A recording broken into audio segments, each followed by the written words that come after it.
গাড়িটা দাঁড়াই রাখছিলাম কি জন্য? কারণ চাচা জমিতে পানি দিচ্ছে আর পানি কম থাকার কারণে গাড়ি এগাইতে চাচ্ছে না। আর এখন গাড়ি স্টার্ট দিচ্ছি, আবারও চাষ শুরু করব।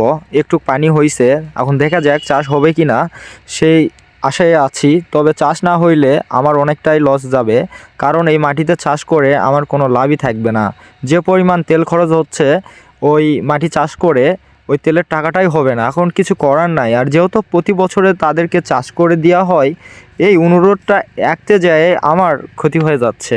তবুও তাদের চাষ করে দিতে হবে। দেখেই বুঝতে পারতেছেন আপনারা কি পরিমাণ চাকা ঘুরতেছে, গাড়ি আগে পিছে করা হচ্ছে, তারপরও গাড়ি আগে আগাইতেই চাচ্ছে না। আর চাকার হাওয়াটাও কমানো আছে, দুই চাকাতেই আর কি হাওয়া দেওয়া আছে। এটাতে দেওয়া আছে 8/8 দেওয়া আছে, আর সবগুলো চাকাতে হাওয়া কম করে দিলাম। কি জন্য? আর কি গাড়ি আগানোর জন্য, চাষার মাটিতে চাষ করব দেখে। তবে তারপরও গাড়ি আগাইতে চাচ্ছেই না। দেখে বুঝতে পারতেছেন এত যে পলি মাটি এটা, আর এই পলি মাটিতে মানে নিচে এত পরিমাণ পিকি কাদা, মনে হয় একটা পুকুর ভরাট করে রাখছে।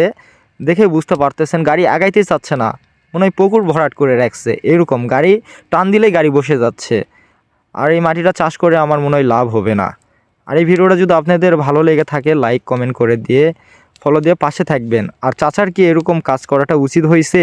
যদি আমাকে ভরপুর পানি দিয়ে যদি আমাকে ডাকতো, তাহলে আমার লস হতো না সারাটা দিন।